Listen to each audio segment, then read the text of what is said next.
Yo, what up sa inyo dyan mga tol?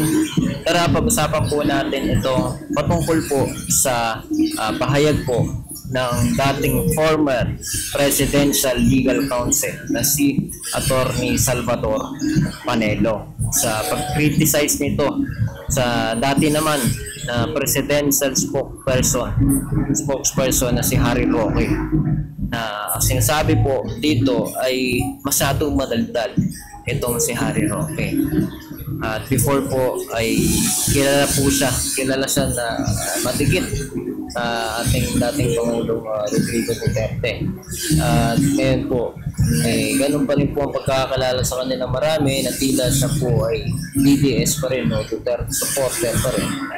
Pero mas marami ang nakikita siya bilang isang tao na mas bukas kumpara o higit kaysa iba pang mga sumusuporta sa dating Pangulo at sa lahat ng mga Duterte, no?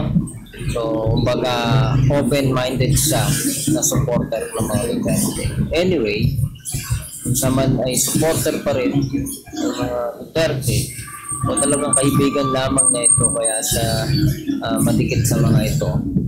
Pero pagdating sa mga prinsipyo ay iba. Hindi ko po alam kung paano po tayo magko-komento dyan. Ang mahalaga po, dahil ang sinasabi ko, na hindi tayo mag-ibig, yung kasi ang hindi mahirap. Pag pro ka kasi, diba, lahat ng gagawin dahil pro ka. Halimbawa, pro BBM ka, pro Duterte ka, kahit anong gawin ni Duterte, susuporta mo dahil kaibigan mo or panatiko ka. Ganun din kung pro BBM ka, no? So, hindi dapat magiging ganun. At nakikita ko po dito kay Panelo, kung nagsasalita po siya ng mas malinaw, may standing, at hindi paligoy-ligoy, nandun siya sa mas pumapanig siya sa mga katwiran talaga, mas makatwiran ng mga bagay, mas kalat nilitaw na okay po siya. Dito patuloy po natin panoodin yung balita, yung interview dito o conversation nila dito sa video po nito. Try natin. Si Secretary Roque, Harry Roque, na andun. Ano daw? Na andun. Masyado maintindihan. Si Secretary Roque, Harry Roque, na andun. Comment down below na lang kung naintindihan niyo siya dyan sa part na yun. Ikaw lang kung pwedeng bumanat ng ganyan na ilulusot ng mabigat. O siya nga ay pinipilit niya rin yung sarili niya doon sa Anong masasabi mo kasi sitwasyon ni Secretary Roque? Problema sa kanya, sabi siya kasing madaldal eh. He creates his own problem. He creates his own problem. Like, yung demanda sa kanya, di ba, demanda siya. Tapos nagkaroon ng congressional hearing. Kung paano yung congressional hearing, sa kadadaldal niya, nasasabit siya. Like, he denies na siya ang owner dun sa Baguio ba yun? Yung renta. Yes. Pero lumalabas sa mga kwento niya, siya nga may-ari. O tapos, i-deny niya. Lawyer daw siya na, hindi daw siya lawyer ganito. Pero lumalabas sa mga dokumento, lawyer nga siya. Kaya sabi ko, ang one of my papayo ko, umuwi siya rito, harapin niya, abogado naman siya eh. Hindi porket inakusahan ka, totoo. Ipagtakot ka sa rito. Bumalik ka na para na totoong lalaki. Di ba? Face it like a man. Baka patulungan ko ba siya? Di ba? Kasi tayo naman, kalaban, kaibigan, basta mali, ang mali. Ang tama. Doon tayo palagi sa tama. Okay. Pero may ang chismis doon eh. Ikaw ang naglagay sa kanya na spokesperson doon. Ang alam ko, istorya doon. Kailangan namin ng kagaya niya sana. Madaldal, kasi pandemic eh. Pero ang nangyari doon, I think, parang 2 months after nag-take over. Kasi, di ba siya muna? Tapos, ako nag-take over. Visit siya kanya si PRD. Madaldal nga masyado. Tapos, dahil kailangan namin ng isang madaldal, kinuha siya. Kaya lang after 2 months, tawag sa akin si Presidente, sabi niya, pwede mo, programa ka na. Hindi ako kontento.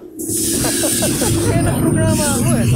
Parang ako pa rin nagpapaliwanag ng lahat kasi nga, ang naging problema niya, yung isang issue, halip na matapos, nanganganak. Dumadami pa, ha? Kasi kadadaldal niya. O yan ang naging problema niya.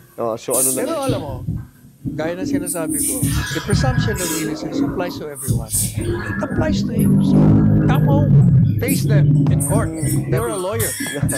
yun ang ano mo sa kanya, advice mo sa kanya, ha? For that matter, yan ang advice ko sa lahat. Sa lahat. Oo. Well, if they have a lawyer, sa lahat. Oo. Well, if they have a lawyer as good as you, as articulate and charmingly, feistily charming, madadali natin yan, di ba? Kaya lang, lagi... Wala rin naman problema. Kung matalo, bibisitahin ko naman sila. Kwentuhan na lang, kwentuhan at kantahan na lang. Alright mga tol, no? Bago tayo magpaalam, napakahalaga po nung pinag-uusapan nila dito. No? Maaring may humor lang na bahagya dito dahil sa karakter din naman po ni Salvador Panelo, Attorney Salvador Panelo, na former Presidential Legal Counsel. Ay mahalaga po na makita po natin yung pinupoint niya dito. No? Sa mga sinasabi niya, ito po ay mga katwiran po. Ako po naniniwala na ang akusasyon ay hindi naman sinasabi na may akusasyon ka merong sinasampang kaso sa iyo, ito ay totoo. Dahil alam po natin na ang katotohanan ay never po yan madadaig ng kasinungalingan. Kung hindi totoo ang mga akusasyon sa kanya, mapapahiya po yung nagsasampa at hindi po ito magtutuloy-tuloy kung saan dapat ito mag-proceed kung sa'y guilty talaga.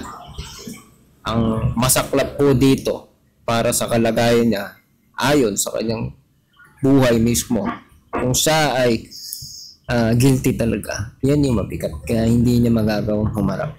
Kaya kahit sa impeachment, no, para sa akin related ito. Kung hindi harap si Vice President Sara Duterte, ito po ay hindi magiging maganda. Hindi magiging magandang indikasyon, simbolismo na merong hindi maiharap, no? Hindi mo kayang harapin. Dahil ikaw, no, pag alam mo tama, no, kahit nga minsan nalalagay po sa alanganin ang buhay ng marami, dahil dun sa katotohanan. Alam mo kasi pag katotohanan, kahit na buhay ng kapalit, minsan nangyayari po yun sa maraming tao, no? At ako po ay naniniwala na kung hindi ka guilty, kung hindi ka ano sa kaso, no? Hindi ka ano bang magandang word kasi sinasabi nila guilty is personal, no? I don't think na akma yun dun sa mga legal na basihan, no? Ang gagamitin mong word sa kanila, kailangan mauunawaan pa nila. Ang batas hindi ganun. Naunawaan mo, hindi may batas, no? Ignorance of the law excuses no one. So, sa pagtatapos po natin, ikaw, anong masasabi mo dito? Kung sino man tao na may pananagutan talaga, pananagot at pananagutan pa rin talaga niya yan. Sa maaaring hindi ngayon, takasan man niya, hindi po niya matatakasan ng hustisya na igagawad po ng Diyos. Dahil ang Diyos po ang dakilang hukom. Naniniwala po tayo na maging ang gobyerno, ang Diyos din po ang may tatag niyan. Kaya ngayon, no, sa mga kasalukuyang mga event, mga pangyayari ngayon sa panahon ngayon, anong masasabi mo dito? Comment down below. Masasabi mo kay Harry Roque at hindi pa siya bumabalik ngayon?